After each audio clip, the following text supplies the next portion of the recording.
ॐ निरञ्जनं नित्यमनन्तरूपं भक्तानुकम्पाधृतविग्रहं वै ईशावतारं परमेशमीड्यं तं रामकृष्णं शिरसा नमामः.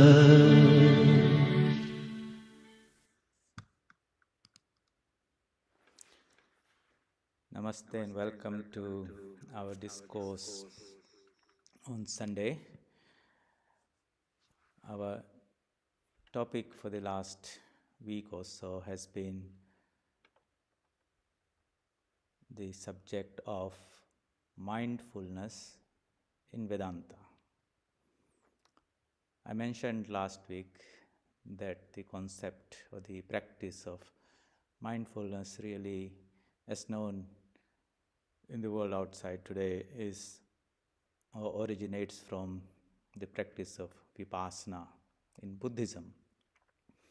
And I mentioned that Buddhism is different from the Vedanta philosophy in the sense that in Buddhism there is no entity such as the Atman or the permanent eternal self of man. Everything is a change. That change happening with such rapidity gives an illusion of permanence. Everything is in a flux. That is the teaching from Buddhism. Vedanta says that behind all this change is something permanent. And on that permanent screen, the movie of change is being played on. This world in time, space and causation, in Desh, Kal and Nimitta, made of names and forms, are various appearances of that reality. The reality itself is pure consciousness, nameless, formless, absolute, beyond creation, preservation, destruction, ever pure, ever free, is the source of all excellences. That is the substratum of this whole universe, and that entity is called God or the Supreme Brahman. And within the individual, the microcosm, that same entity is called the Atman. And the Atman and the Brahman ultimately are the same being. When the differentiation disappears, then as per the Mahavakyas or the great teachings of the Vedas, Tattvamasi, that spiritual entity which is within the Jiva, and that entity as the pure consciousness, as the foundation of this whole universe, the macrocosm, the two are actually the same. The differentiation is apparent only. This is the teaching of the Vedanta philosophy. So, naturally, the practice of mindfulness in the two systems would be different. The Buddhistic idea of mindfulness is having that constant alertness and being mindful or alert or awareness of the content of the mind, of the world, with a greater degree of focus and attention to it, to the exclusion of all unnecessary intervening, impeding, distracting thoughts that might enter into the mental space while we are engaging in our activity. The idea is to have a very heightened degree of alertness on what you are doing or thinking at the moment, living in the moment, so to say, and being mindful of what's happening in the mind, so to say. The Vedantic idea, as we were discussing in the last class, is something more than that. We say the mind is a pretty exterior gross coating or layer of the human personality. The grossest, lowest is the physical body, composed of the 5 elements, in which are embedded the 5 senses or the 5 organs of knowledge, jnana, indriyas, and there are the 5 organs of action, karma indriyas. But beyond the physical body is the inner instrument called antakarana, the inner instrument which is made of mana, buddhi, chitta and ahankara. The mind, the manas, which is of the nature of sankalpa and vikalpa, which is where the indecisions are happening. The decisions are not made. In input comes through any sense organs you have not identified. But buddhi brings about the discrimination, nischayatmika. And when the determination happens, then you identify with that knowledge and you say, I know it, I identify it. That's where the ahankara, the ego sense comes. And all this happens in the mental space or the mind stuff which is called the chitta. And the chitta becomes conditioned by all this input that is coming or thought pattern that is happening. And these are our memories, our thoughts, our samskaras as they are called. And they condition the mind according to the nature of the exposure they have. But behind this is the pure Atman, which is of the nature of pure consciousness. That consciousness is undifferentiated. So you can imagine that the fundamental nature of our being is pure consciousness. It is limitless, it's akhand. It's of the nature of existence, is sat. It's of the nature of consciousness or knowledge, is chit. And it's of the nature of bliss, ananda. All of us are fundamentally that Atman. But that Atman nature or experience is covered by this body-mind complex, which is superimposed onto that Atman. And the spiritual path is the journey through which we remove these coverings, or we are really discovering ourselves. And the means to do that is this mind itself. But we discussed last week that the mind's natural tendency is to go outwards, out into the field of the gross matter, through the channels of the 5 sense organs. So constantly it is directed outwards. We are not mindful of the director that is within us. We become mindful of the contents or what is sensations that we are getting from the outside world. Something we see, something we hear. Those signals intrude into our mind space through the channels of our senses and create what we call chitta vritti, waves in our mind. And as we look at that, it's like, as I explained last week, you go to a cinema hall, you have the big screen on, and everyone is waiting for the movie to start, so to say, and then somebody switches on the projector and you see the screen lights up. There's nothing there, just white screen. And but everyone's attention is there. If you ask somebody at that time, what do you see? He says, I see just a screen that's well lit up. And then somebody puts the real moving, and suddenly you have these figures appearing, which are really shadows that are things that are blocking the light, but your attention suddenly moves away from the light to the shadow, and you see these numbers 9, 8, 7, the thing, and before you know, some characters appear and they begin to move, and then your whole attention is moving with those animations that are there. You've totally forgotten about the light which was illuminating that. And if for any reason the light fuses out, the bulb, well, your screen is there, your movie reel is there, but there's nothing to see because that light is the illuminator. The natural tendency of the human mind is that we are watching the contents of the mind, the thoughts. We are not mindful of the light that illumines the contents of the mind. So in the Vedantic tradition, mindfulness would be not looking or focusing on the contents that fill the mind, but it will be that inverted awareness of that light which illumines the objects of the mind. We are not thinking or focusing on the illuminated entities, but we are focusing on the illuminator. How does that happen?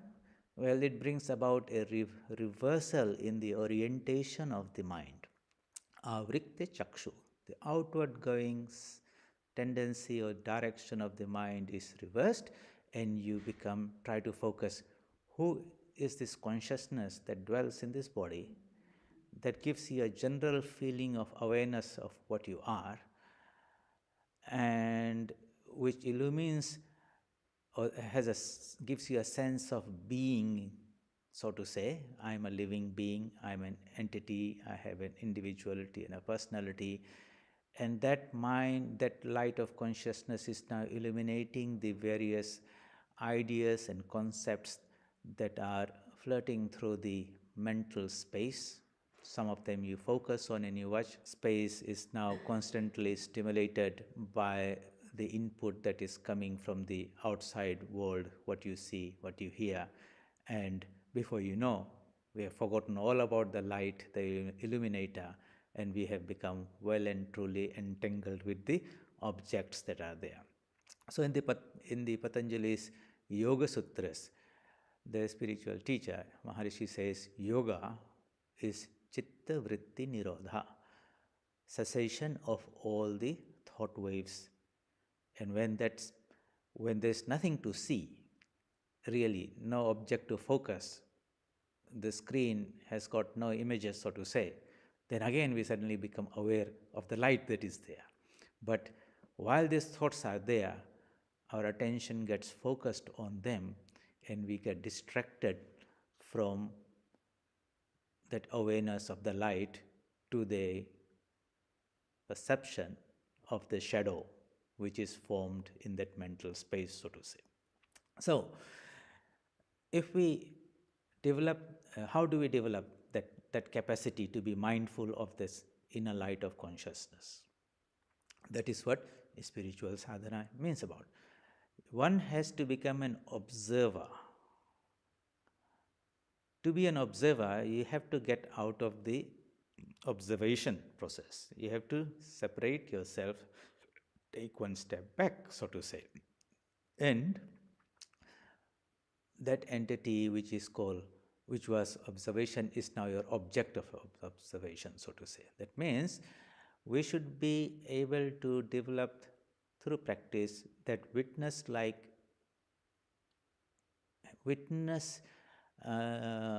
perspective or position where we are watching, observing in a disinterested way the contents of the mind or the changes that in the mind. Let's explore that a little better, deeper. So in a normal state, I'm identified with the mind. The external world is separate from me. I'm a spectator. I watch whatever changes are happening in the outside world. Watching a game, things are happening around, and you say, I'm separate from this. I'm an observer. Those are the things being observed. They are drishya. I am the seer, as the mind.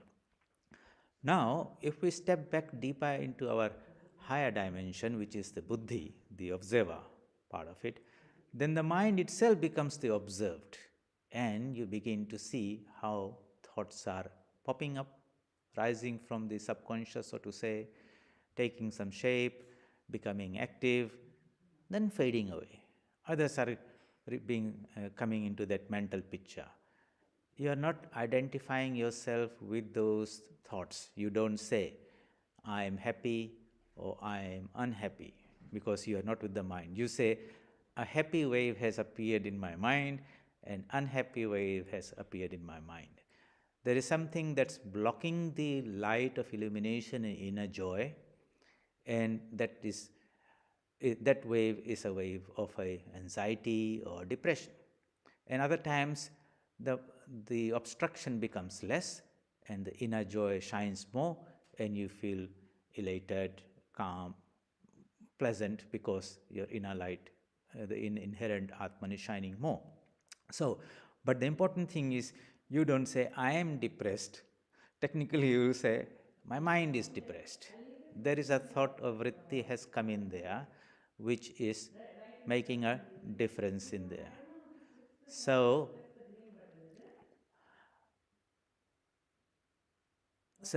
this capacity to observe, differentiate ourselves from this the observed, is to be cultivated through practice.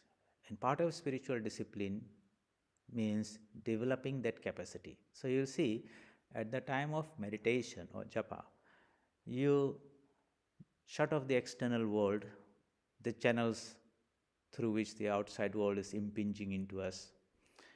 You go to a quiet room and place where there's no distraction. We pray for the welfare of others. And then the next thing, you turn the mind around and try to focus it inwards.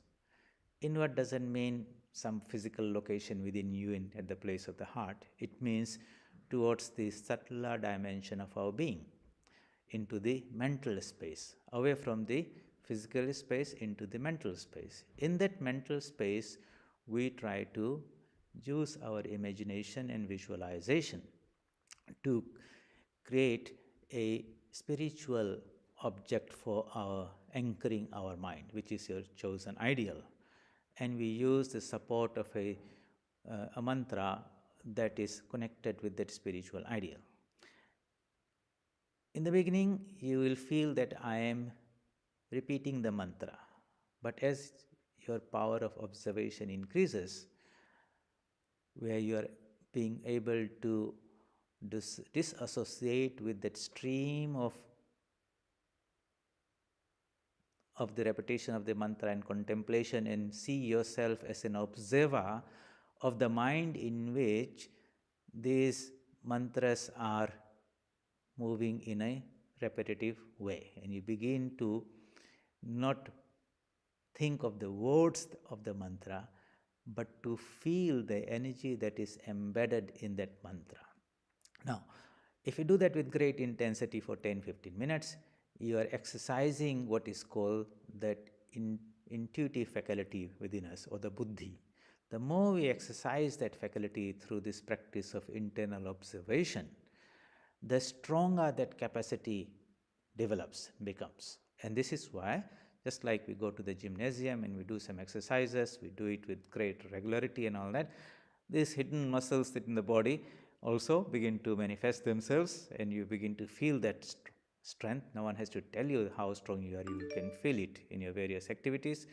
Likewise, as we practice this discipline of concentration and meditation and japa, the capacity or the strength of the buddhi faculty, the intellect, increases, and you will have this increasing awareness of what is happening within your own mental space. As you have that awareness and of that mental, what's happening there, it will be like you're not suddenly overwhelmed by a sudden thought that comes and takes you and sweeps you off the feet. Just like, anger can come, and before you know, you are angry, you have said something, done something, you are sorry for it afterwards, you apologize. But why is it that at that moment when this vritti or this wave or tidal wave or surge of anger was taking shape, why did I not pick it up? Because that internal observation was missing. Nothing happens all of a sudden, it takes a little bit of time to happen. So if you imagine that the mind is like a pond, and on the surface of the pond is the conscious mind, the thoughts that are, the ripples that are arriving on the surface really originate from deep, part of it originate deeply from our subconscious, so to say.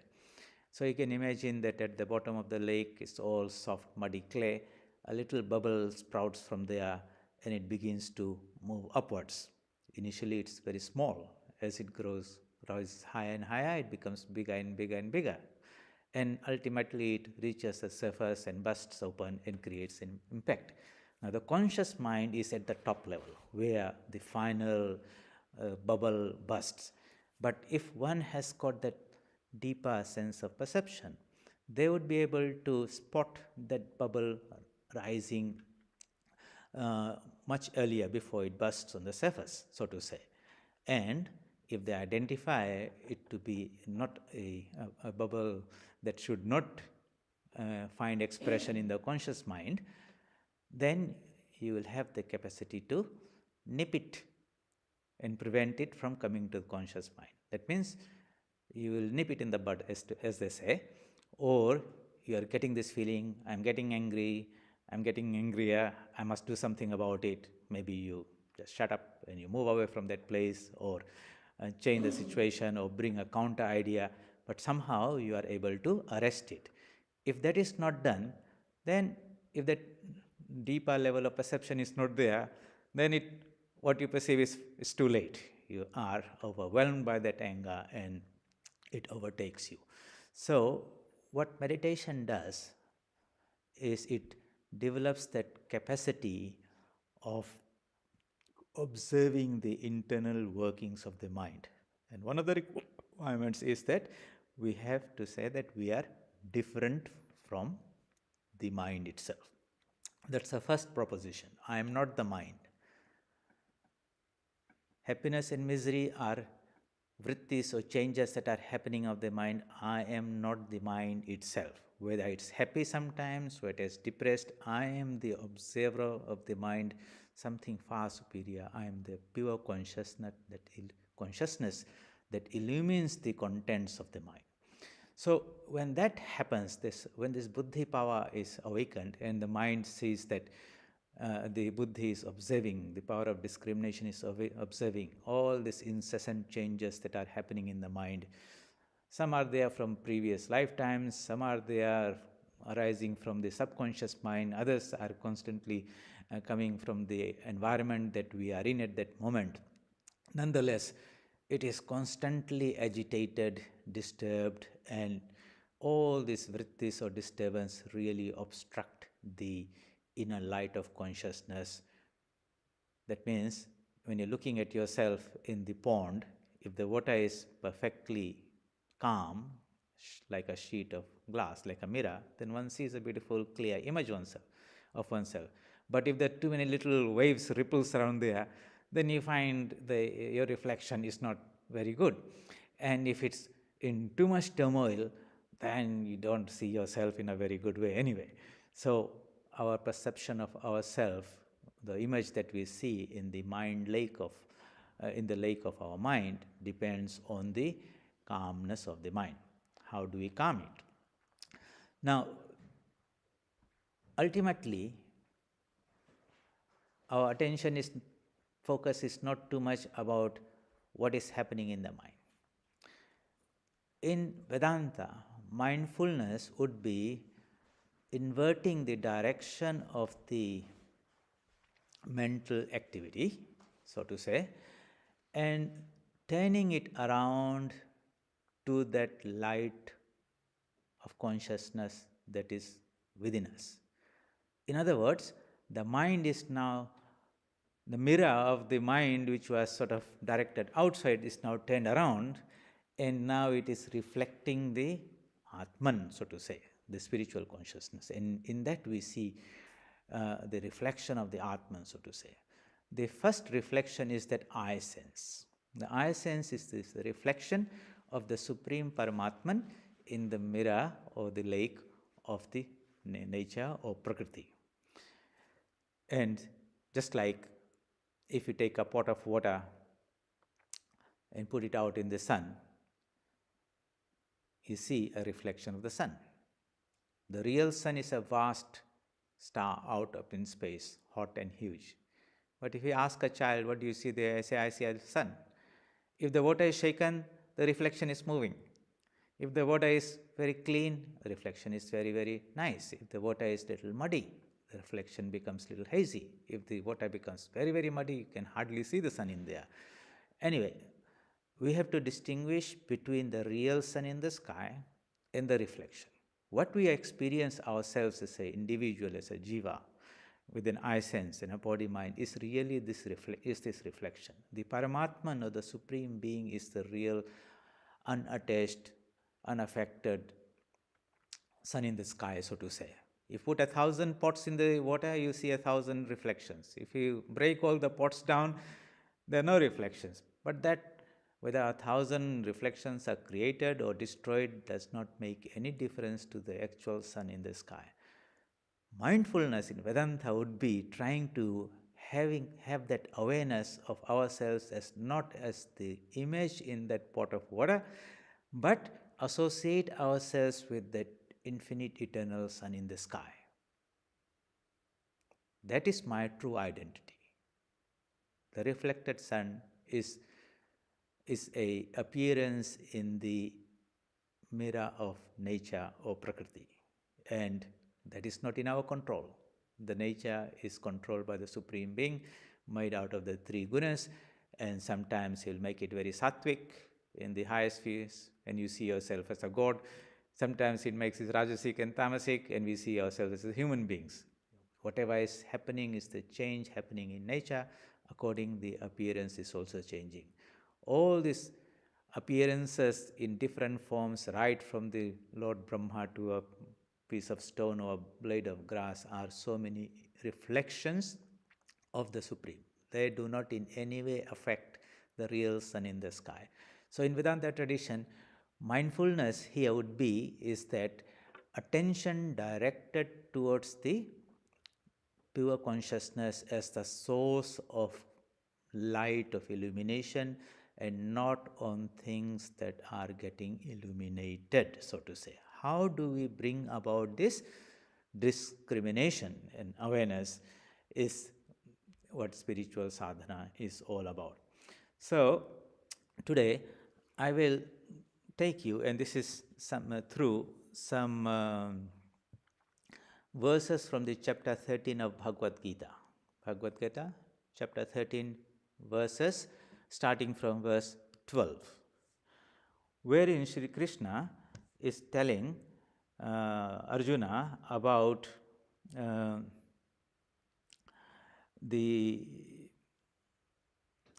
nature of this Atman, or the Purusha, or the Supreme Self, so that he can develop this power of discrimination. So, verse 12, it's on the screen, might be very small for you to see now, but please go through this at your own leisure. This becomes, and try to dwell and understand what is Shri Krishna trying to convey to Arjuna in terms of the spiritual nature of a human being, or the spiritual nature, spiritual reality behind this whole universe.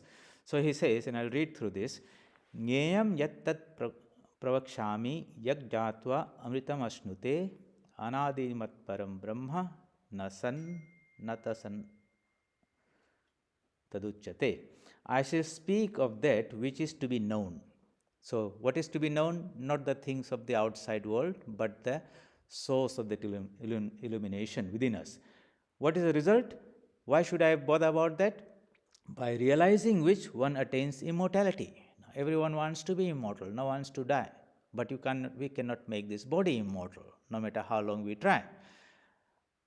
But that sense of or striving to live, not to die, is built into our system, because that is the inner nature of the Atman calling forth. What we do in era is misappropriate it to the physical body, and we try to make the physical body immortal, while all the time we are immortal as the Atman, or the spiritual being itself. That Supreme Being is without beginning, and it is called neither being or not being. Means it's beyond the mind, it cannot be grasped and defined as this or not this type of the entity. What is its nature? Where is it? Sarvata pani padam tat sarvato akshi shiromukham sarvata shrutimaloke sarvam avritya tishtati. That Atman, where is it? Is it somewhere transcendental up there type of thing? People say, no, it is everywhere, here and now in front of us. Only we are seeing the shadows, we are not seeing the light. Now let us focus our attention on the light itself, because it's the light that's making everything happen. So what does it say? That noble which has hands and feet everywhere. So wherever you see any activity, people are moving, some activity is happening. What is that force or that energy that energizes everything? That is a sign of the Atman. You say he's a living being, he's a thinking being. What is that makes somebody or something alive? What is the source of that life?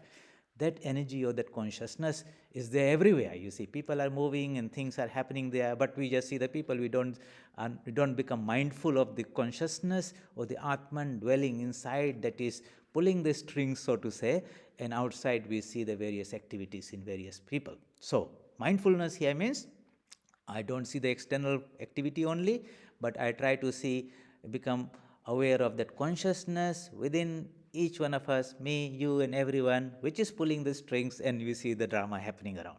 We go little deeper than what the senses are showing us. With the eye of knowledge, we try to become aware of that consciousness which is making the world appear to be conscious. Sri Ramakrishna says, the world appears to be conscious on account of the consciousness of the divine behind it.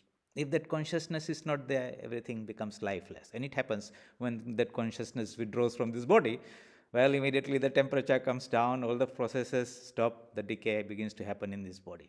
What is that inside all of us that is the source of that life?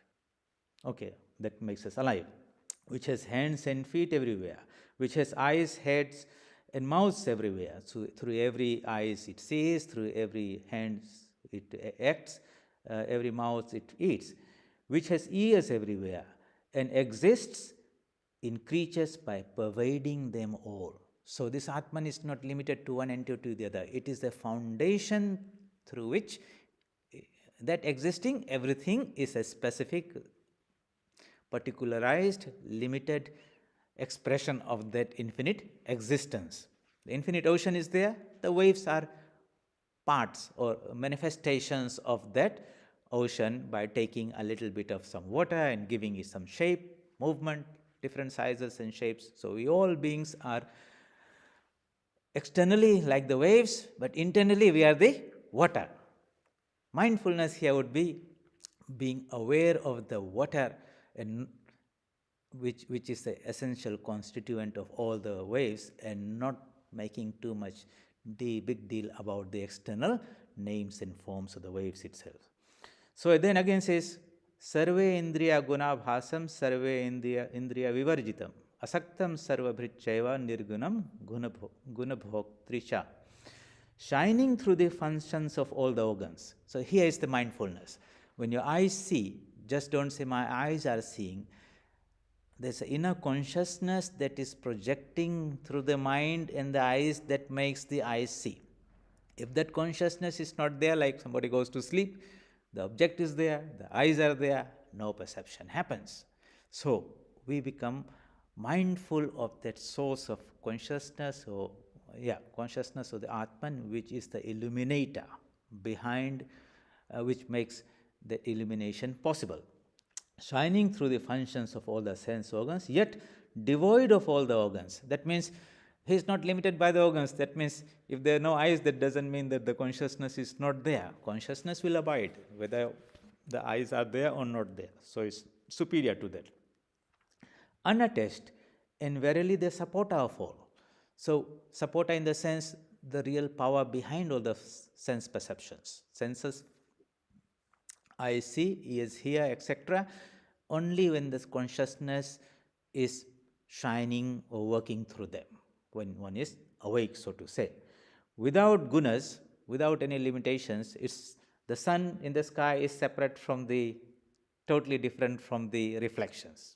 Okay, so and what is the reflection? It is appearing in the mirror of nature, Prakriti. Prakriti is made of the three gunas, Sattva, Rajas and Tamas. So the sun is only imparting its light, but the mirror's condition also contributes to the quality of the image. If the mirror is clean, the image is clear. If the internal constitution of the mind is sattvic, we have a better feel of our spiritual consciousness, of as ourselves as a spiritual being. But if there is an abundance of rajas and tamas, then the reflection is very pure, not very good, and is hazy, and we just become too bound with this body-mind complex. So, asurism. Without the gunas, and yet the perceiver or the enjoyer of all the gunas. So it plays in there. How does it play?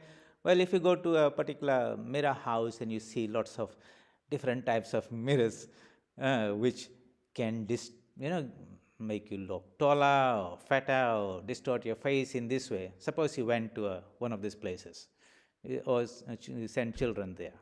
What do they see? First time they say, hey, look at the mirror and say, I don't look like that.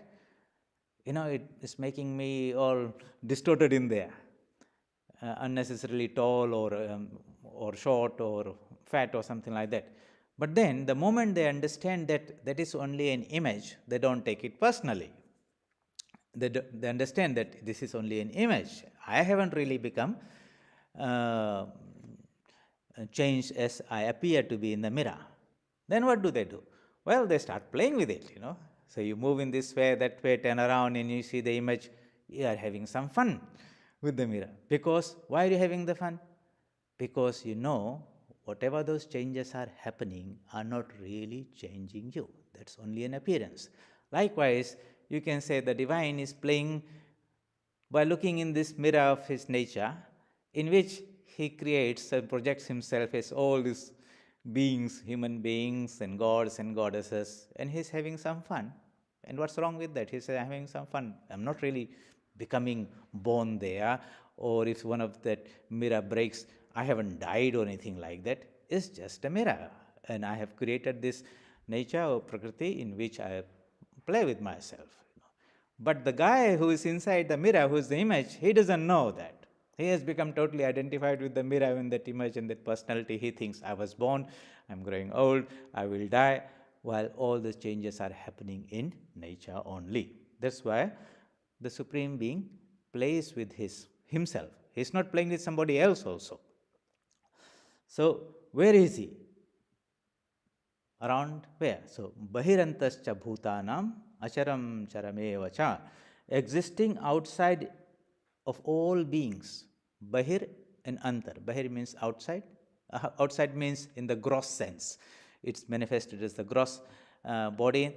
Antar means he is manifested as the subtle part of the subtle body and the causal body. That means the mind and the intellect, intelligence, and the ego. And beyond that also, he is in the things that are moving. Acharam, charamevacha. Acharam means that which is not moving. It's like a stone or a tree. Charam means that which is moving. It is incomprehensible due to its subtleness. Sukshmatvat avigneyam. So people will come and say, if there's God, why don't you show it to me? Where is Atman you're talking about? Can you show, I can't see through my physical senses or some telescope or microscope or something like that. No, this reality is so subtle that our gross senses are not able to grasp it, catch it. When somebody comes and says, hey, look, on your hand there are so many bacteria and virus and infection, and he has looked at that under a microscope and has been able to magnify those very small organisms to be able to perceive them. If he comes to another person who doesn't have access to a microscope and he tells him, hey, when you wash your hands properly, because if you just eat like that, using a dirty hand, you'll be consuming and taking all this bacteria. If the person begins to challenge him, show me the virus, where is the bacteria? I can't see anything, it does not exist. That then, from a scientific person point of view, laugh at him and say, hey, just because you can't see it, demand is there to magnify and reveal what is beyond the ken of the eyes. A spiritual person, in the spiritual way, one cannot give teacher is a very, very advanced teacher, and the student is very, very advanced student. So when Vivekananda goes to Sri Ramakrishna and says, have you of the disciple to a higher plane where he can experience that Atman nature. Whether he can stay there for long at that elevated state is another thing that depends on the capacity of this permanently. Then you have to develop the capacity to have that experience and retain it. It is like if there's a standing at his feet who's very short, cannot see, and he's listening to his father. He said, can you show him to me? What are you seeing on? And he said, well, you have to grow up to be able to have that experience. Look on the other side. Look beyond this physical body and mind. There is a spiritual dimension of our being. I can give you a glimpse of it, or I can give you the means to access something more beautiful on the other side. That has to be first known. Only then somebody will make an attempt to have that experience. So spiritual teachers, scriptures try to open our eyes, understand only in appearance, some shadows, not the reality. We are seeing the shadows not the light. So, sukshmatvat, because it is so subtle, chantikettada. This is also far away and nearby, within us and outside us. And this is for our contemplation. So we take a verse and think about it and try to visualize that Atman, a framework of ourselves and this world more than what we are normally born with as a physical world perceived. As we dwell on this again and again and again, that means these ideas begin to fill our mind with these new types of ideas and thoughts, which have nothing to do with the sense-bound world. With the help of the scriptures and we're trying to see the light, not what is lit. We're trying to have a feeling of the illuminator. Vibhaktam yuva chastitam. What does it mean? That Supreme Consciousness, though undivided, it appears to be divided and separate when it takes different shapes as waves. Or if you blow some soap bubbles, when they burst, what happens? All the air that's trapped inside the bubbles will become what makes the differentiation between the universal space and the limits undivided appears to be existing as divided in all beings. And it is the sustainer of all beings as also. By its presence, everything is preserved, is a sustainer, and into that everything resolves as the devourer. Jyotisham api tat jyoti tamasa paramuchyate. There is a state of mind where there is no darkness.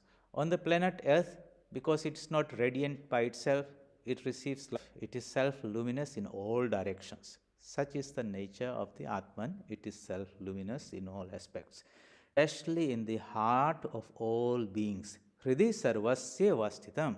So where I am going to find? In our heart. The eye sense is the channel that is the gateway, so to say. If it is oriented towards the divine, I am the actor, I am the enjoyer, that would be in ignorance. When it says, I am only an instrument, behind me is the power of consciousness of Sri Krishna, is trying to bring in this idea of the Atman as the foundation of what we are, and to have that awareness of the nature, our perceptions, our meditations, our japa, in everything, that there is a higher level of being that operates through this instrument of body-mind consciousness is different from the concept of mindfulness in other traditions. This would be the Vedantic way of maintaining a heightened state of awareness of the spiritual dimension of our being as the primary agent behind all the thoughts, words, deeds. And I hope this discussion gives you some guidance how you can bring about that reorientation of your mind and point it towards the real, to remain to entangled in the appearances or the apparent self.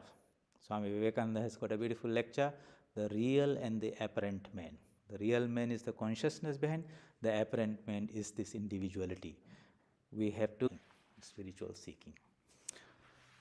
Until next week, please contemplate on these ideas if you find them interesting. Om asato ma sadgamaya tamaso ma jyotirgamaya mrityorma amritam gamaya. Om shanti shanti shanti.